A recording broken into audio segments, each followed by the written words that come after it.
Hello again, John Denver fans. Corinne Smith here, bringing you another episode where we study John's original vinyl albums in chronological order as they first came out. And we are up to the year 1974. Last time, in part 3, we saw John's popularity hugely impacted by the made-for-TV movie Sunshine and by the release of his greatest hits album. Both of them came out in November of 1973. And as a result, the song Sunshine on My Shoulders hit the charts and reached #1 in February of 1974. Now things were moving fast and furiously for John and for his career. Now, RCA had seemingly predicted this popularity with this release of the greatest hits album at the time, which became John's best-selling album of his career. So who else could jump onto this successful bandwagon? Well, if you remember, John had started out performing with the Mitchell Trio, and he did 3 albums with them. That's the Way It's Gonna Be, Violets of Dawn, and the Alive album. Okay? Milt Oken was the producer of all 3 of these albums, and Milt would go on to produce John's solo career albums and become a good friend with him. So didn't it make sense then that maybe a retrospective of John's time with the Mitchell Trio could also sell well in this thriving market? Makes perfect sense, okay? Makes perfect sense. Now, of course, I have no inside scoops about any of this. I don't know if it was Milt Oken's idea or Mercury Records' idea. They would have had to work together anyway. But in any event, in early 1974, they gave us Beginnings, John Denver with the Mitchell Trio. This is the back cover of the album. I'm only going to show you this part first. You'll understand why in a couple of minutes. There are 12 songs on here. John sings lead on most of them. And 2 of the songs he actually wrote for Bobby, which we know later as For Baby for Bobby, and also Like to Deal with the Ladies. Okay. Otherwise, there are 5 cuts from the album That's the Way It's Gonna Be. The title cut, Never Coming Home, Get Together, Mr. Tambourine Man, and Long Tall Texan. There are 5 cuts from the Violets of Dawn album. The title cut, For Bobby, Another Side of This Life, Bells of Rimney, and Rabbit. And again, I'll emphasize here, if you've never heard the Mitchell Trio do Eric Anderson's song, Violets of Dawn, I've got the link below. I will forgive you if you pause this video right now and go watch that one and listen to the phenomenal harmonies. It's just an amazing song. Okay, so in scrutinizing the credits of this tribute album then, I see that they are not entirely correct. The fine print says, originally released by Mercury, August 1965, as That's the Way It's Gonna Be, and December 1965 as Violets of Dawn. Okay, so I told you there were 5 songs from each one of those albums on here, but I originally told you that there were 12 songs on here. So what about the other 2? Well, the other 2 had appeared on the Alive album, but the kicker here is, on this tribute album, they're not live performances. They're studio recordings. So obviously Mercury had held some studio recordings back. So the 2 songs on here that originally appeared live are She Loves You by Lennon and McCartney, but it's a very slow version of She Loves You, and John's song Like to Deal with the Ladies. Both of them have different instrumentation than what the group could do in person. So bottom line is, some of the credits are missing here, guys. Again, did they think we wouldn't figure this out? Did they think we wouldn't notice? Otherwise, the songs on here, the recordings on here, match what's on That's the Way It's Gonna Be and Violets of Dawn. Don't believe me? Sit down on a snowy afternoon like I did and play them back and forth on your stereo system and you can figure them out, okay? Again, Did they think we weren't going to do those kinds of things? Now, we went through the songs on this tribute album, the 12 songs. Let's finally look at the cover, because in actuality, Mercury Records released 2 versions of this album with 2 different front covers. The vinyl records inside are exactly the same. The back covers are exactly the same, but the 2 front covers are different. And I just found this out while researching this series. I couldn't believe, but I understand why, but I couldn't believe it at first. Now, I have talked in these episodes about John's songs evolving, but also his brand, his image evolving, okay? Firming up his connections with nature and with the American West through, the albums Airy and Rocky Mountain High especially. And even last time, how these infamous images from the Greatest Hits album kept turning up over and over after it came out. I mean, these were the way people thought of John and saw him, right? Okay, so knowing that, if you are Mercury Records, what are you going to put on the front cover of this retrospective album to attract people and to let them know that it's John Denver, okay? That's your assignment in the next 30 seconds to think about. On the back, we already have mountains and the moon, which are wonderful.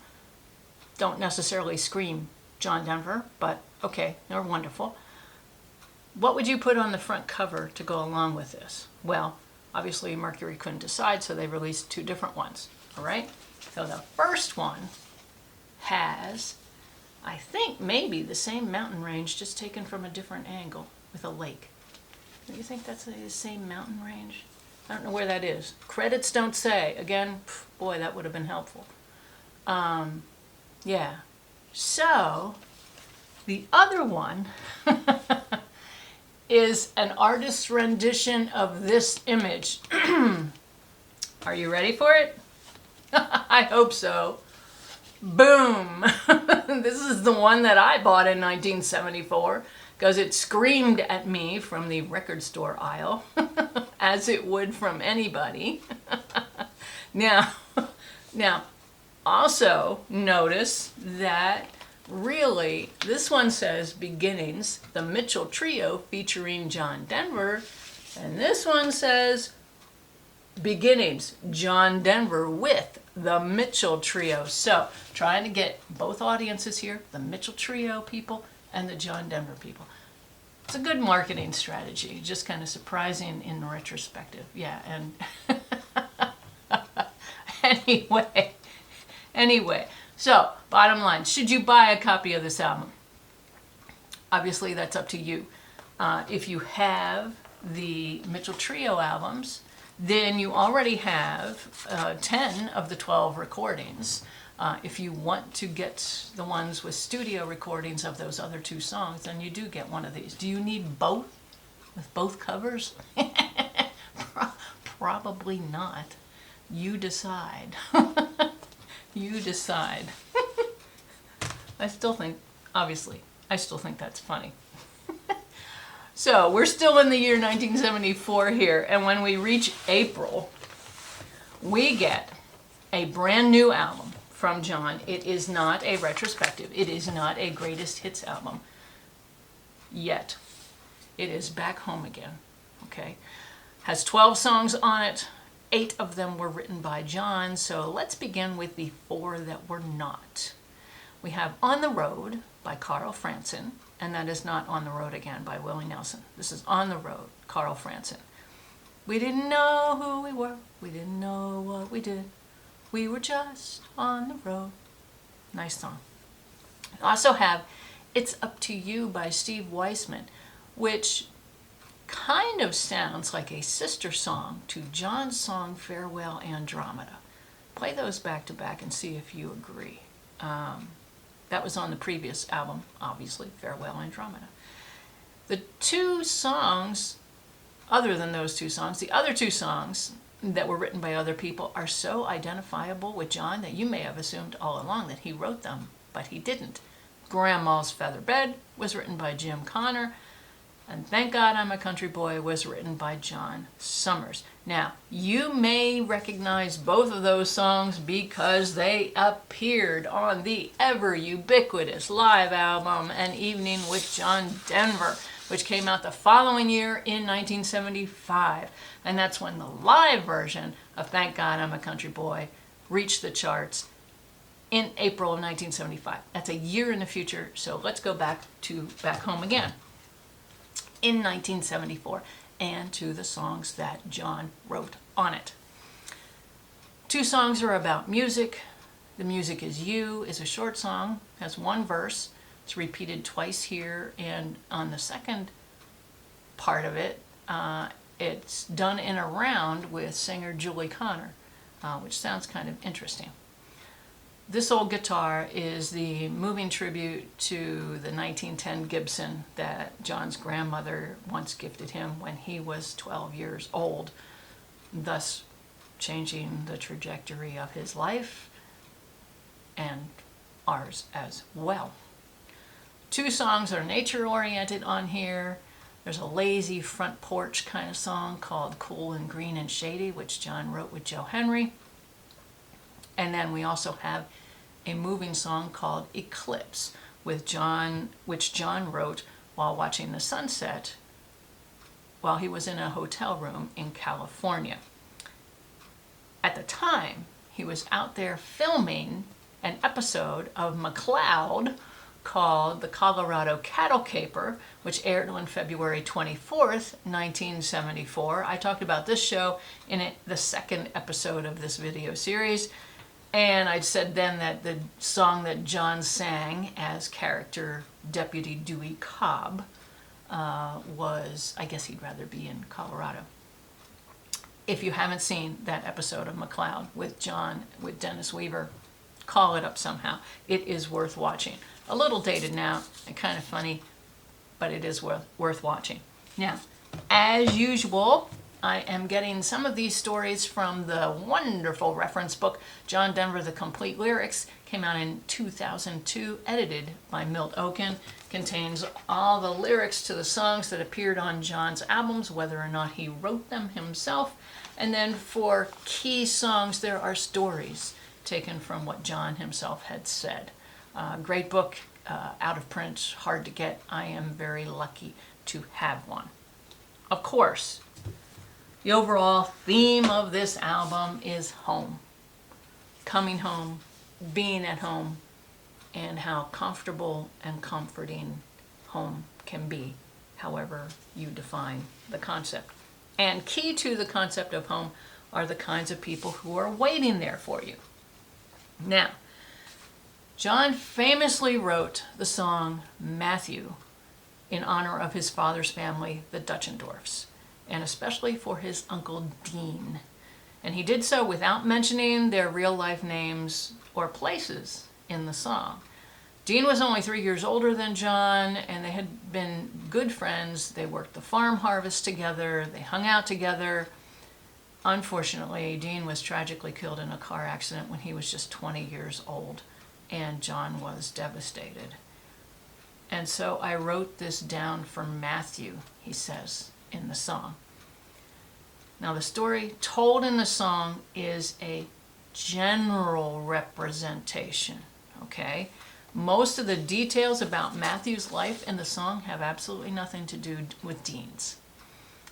The Dutchendorfs settled in Washita County, Oklahoma, and not just south of Colby, Kansas, like it says in the Matthew song. There are like 370 miles between the two.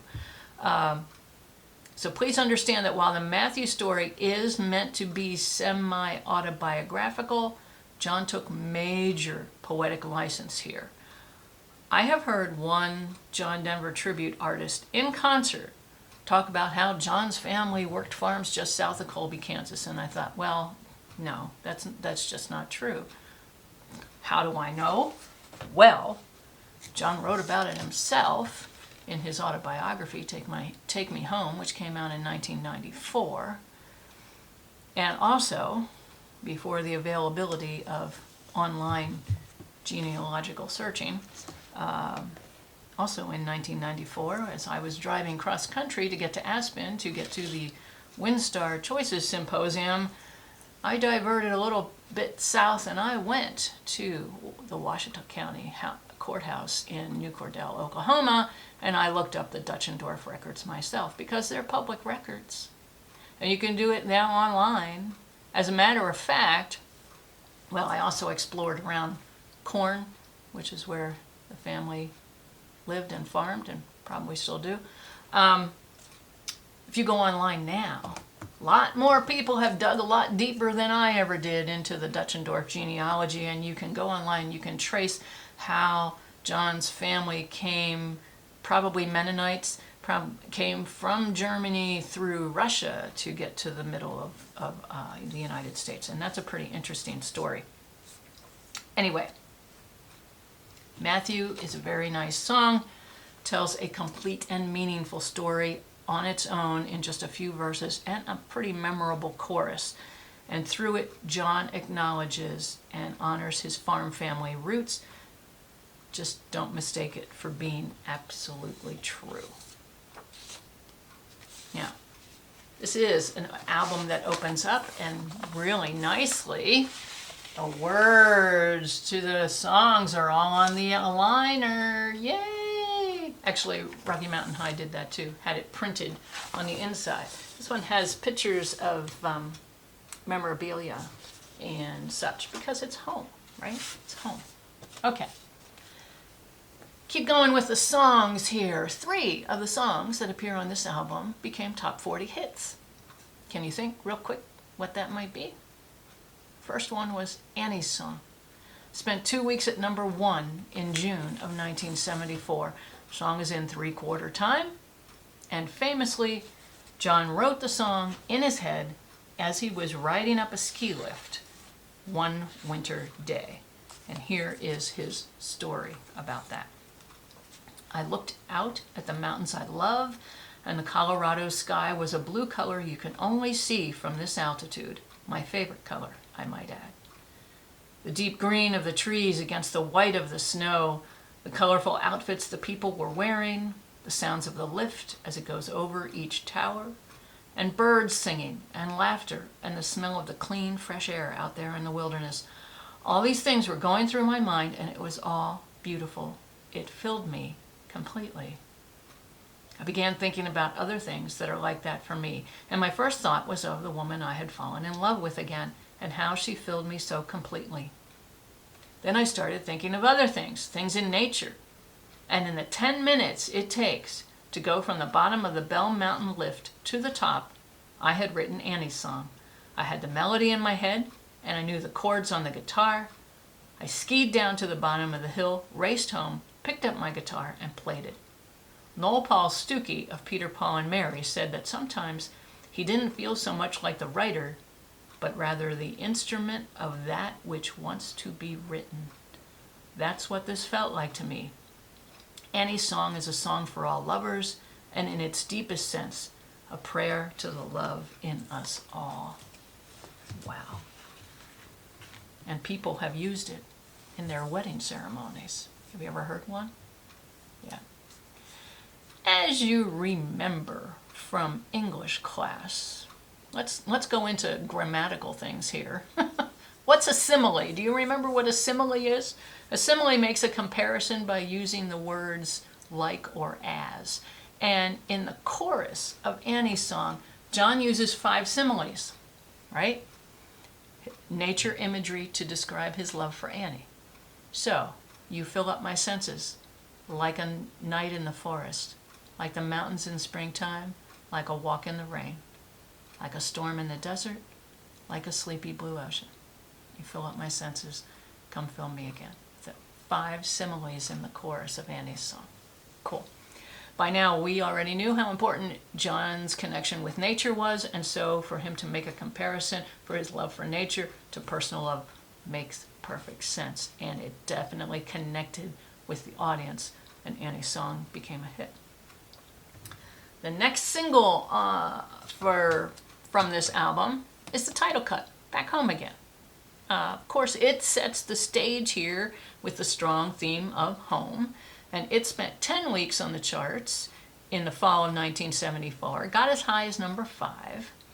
Maybe movie fans were attracted to it because it's got that one line in there, "Your mother called last Friday, sunshine made her cry," talking about that TV movie from the previous fall. Anyway, John wrote Back Home Again during a comfortable day at home when everything seemed perfect, and in his story in the book he said, "I couldn't have stopped the song if I had tried." This is one of the easiest of John's songs to play. He did it in the key of E. If you want to try to avoid that B7th, do it in the key of D and capo it up 2 frets. The last single to come from this album was Sweet Surrender, which topped the charts in January 1975. John wrote it specifically for the Disney movie The Bears and I, which came out at the end of July of 1974. The movie opens with John singing the song, and you hear his voice against views of sweeping mountain grandeur from the North American West, sort of an unnamed place in the North American West. This is based on a real-life story. Vietnam vet comes home, goes to live in the wilderness, get away from it all, sees a bear family, and when the mother leaves the 3 cubs behind, he takes care of them as best he can. Now, the secondary important story here, plot line, is the Native Americans and the tension between them and the other residents and hunters in the area, which you can imagine how that's going to go. This is dated by now, the kind of presentation that it does. It's interesting to watch. Unlike the TV movie Sunshine, John's voice does sing Sweet Surrender here, okay? And it strains of that song fill the background music all along, and sometimes John will sing in the middle between scenes, okay? I'm not exactly sure I saw this movie back then, but I did get a copy online so that I could watch it. Yes, I do still have a VHS player, so I could watch it and let you know what it's about. Should you watch it? It's up to you. It's up to you. Now, Sweet Surrender on the album is not quite the way it appears on the movie. There's more of a chorus, more of an ethereal background. But, you know, basically it is the same song. And again, this album cover reinforces home and the people that are important and the memories that are important. And most of the songs contain some element that you could connect with being home. Subject of home occasionally has shown up in other songs. You can go back to those other episodes. I did mention that a couple of times. And it is connected to those 3 songs that John said he wrote separately but sort of seem to form a cohesive trilogy, and that's Leaving on a Jet Plane, Follow Me, and Goodbye Again. All talking about, you know, going away from home or coming back home. Okay, so nature and home, 2 important concepts in John Denver's music. Overall, Back Home Again is a very pleasant album to come back and listen to in its entirety. I recommend going back to it if you have a copy, or finding it electronically somehow. Now, 7 songs on here also appeared on An Evening with John Denver, which came out again. That's the next one we're going to do in the next episode. So, in the concert, actually 2 songs from Back Home Again bookend the concert. In the concert on here, The Music Is You opens the concert, and the last song on here, the encore, is This Old Guitar. Okay, so it makes perfect sense, because when John was touring on this tour and when they recorded these performances, this was his most recent album, and you're going to promote your most recent work, right? So 7 of the songs on here are also on Back Home Again. And of course, we're going to do a lot more with this album next time. What do you remember about these songs? Are any of these some of your favorites? I'd love to know. Please write a comment below if that's what you're into. If you'd like to share, what do you remember about 1974 and about those times and about these songs? Were they important to you? Did you get Back Home Again? Did you get that Mitchell Trio retrospective with the John picture on the cover? Obviously, I did. Anyway, so that's it for now. Next up, the magical year of 1975. I cannot wait. My favorite year ever. In the meantime, I'm Corinne Smith. Thanks again for joining me, and now go listen to some good music.